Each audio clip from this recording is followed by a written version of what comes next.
ሰላም ወገኖች ሸዋሸዋ መልኩን ቀይሮ መጥቷል።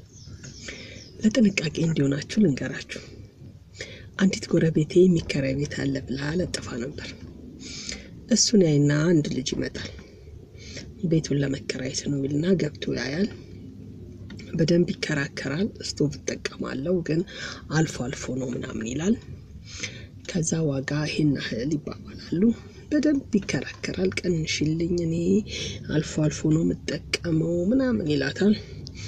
ከዛ ይሄን ያህል ትለዋለች። በደንብ ተከራክሮ አስቀንሷት ይስማማል።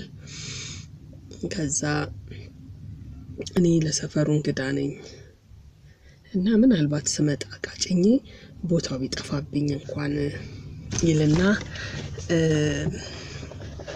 ስልክሽን ያዘው ይላታል። መዝግበው ቁጥሩን ስትል አይ ስልኬ ባትሪ ዘግቷል አንቺ መዝግቢልኝና ደውዪ ወደኔ ቻርጅ አድርጌ ስከፍተው 84 ይመጣል ይላታል።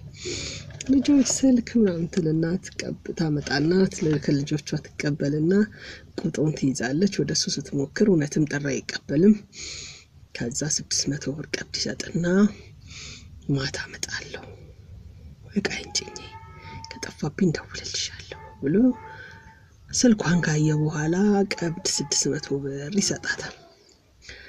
ቀሪውን ለመጣ በቃ እንዳታከራይብኝ ቃጭኜ ነው መመጣው ይላታል። እሺ ችግር የለም ትለዋለች። ይሄዳል። እንዳለ ወደ ማታ 1 ሰዓት ምናምን አካባቢ ይደውልላታል። እናቱ ቤቱ ጠፋኝ እኮ ጧት ቀብድ ሰጠውሽ ልጅ ነኝ ምናምን ይላታል። ወይቱ ጋር ነው ስትላ እንደዚህ አይነት ወፍጮ ቤት ጋር ነኝ ሲላት በቃ እዛው ወፍጮ ቤቱ ጋር ጠብቀኝ መጣው ትልና ትሄድና ታገኘዋለች። ታመጣዋለች።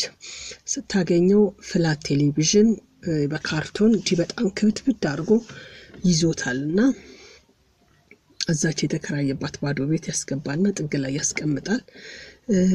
እንዴ ምን ለልተኛ ነው ቴሌቪዥን ብቻ ይዘ መጣው በዚህ በማታ ስትለው አይ ሌላው ቀይኩ ተጭኖ እየመጣ ነው ባይሱዙ ደግሞ ጓደኞቼ የጫኑልኝም እዚህ የሚያወርዱልኝም ሙሉ ናቸው ቦታም የለም ደግሞ እንዳይሰበርብኝ ብዬ ለጥንቃቄ ነው እኔ በታክሲ ይዤ መጣሁት እንጂ እየመጡ ነው ይላታል። አይ ጥሩ ብለዋለች። ከዛ ስልክ ባትሪ ዘጋ። ይገርምሻል ቶሎ ነው ባትሪ የሚዘጋውና ስልክሽን ስጪኝና የት እንደደረሱ ልደውልላቸው ይላል። እሺ ልጆች ስልኬ ምናምን ትላለች።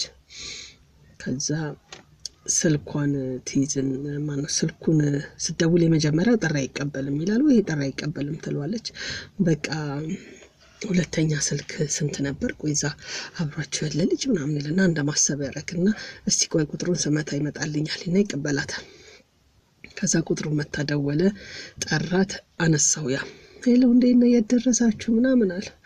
ከዛ በቃ እሱ ጋር ስትደርስ በስተቀኝ ትገባለህ። በስተቀኝ ሄዳችሁ ትንሽ እንደሄዳችሁ እንትናም ይባል ወፍጮ ቤት አለ። እዛ ልክ ወፍጮ ቤቱ ጋር እሷ ሞታ ወፍጮ ቤቱ ጋር ነው የተቀበለችኝ። ወፍጮ ቤቱ ጋር እኔም ቆምላችኋለሁ። ከዛ ቅርብ ነው።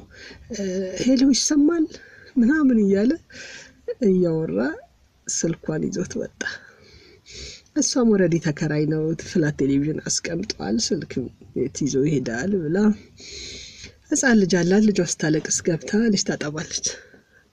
ከዛ እንደ ያ ሰውዬ አልመጣም የለም ያ ሰውዬ የለም መሸ 2 ሰዓት 2 ተኩል እንደ አረስቴ ነገር ትልና የተከራየው ቤት ትገባና ያመጣውን ፍላት ቴሌቪዥን ነካስ ታረገው ባዶ ካርቶን ብሎ ነው አከባብዶ አምጥቶ ያስቀመጠው። ከፍትፍ ታረገው ባዶ ወይ አለች። በባዶ ፍላት ቴሌቪዥን እና በ600 ብር የቤት ኪራይ ቀብድ እህቷ ከውጭ ላከችላትን በጣም ውድ ስልክ ይዞባት ሄደ። በቤት ቁጭ ብሎ መሰረቅ መጥቷል። ታክሲ ላይ ባስ ላይ መንገድ ላይ እሱ ያው ለምደን እየተጠነቀቀን ነው እንደ እግዚአብሔር ፍቃድ። ቤት ድረስ ግን መጥቶ በዛ ላይ አራስ ናት። በባዶ ቴሌቪዥን ካርቶን ስልኳን ይዞ ሄደ። እንዲህ አይነት ነገሮች ስላሉ እንደው ለጥንቃቄ ያክል ብዬ ነው። መልካም ቀን። ተባረኩ።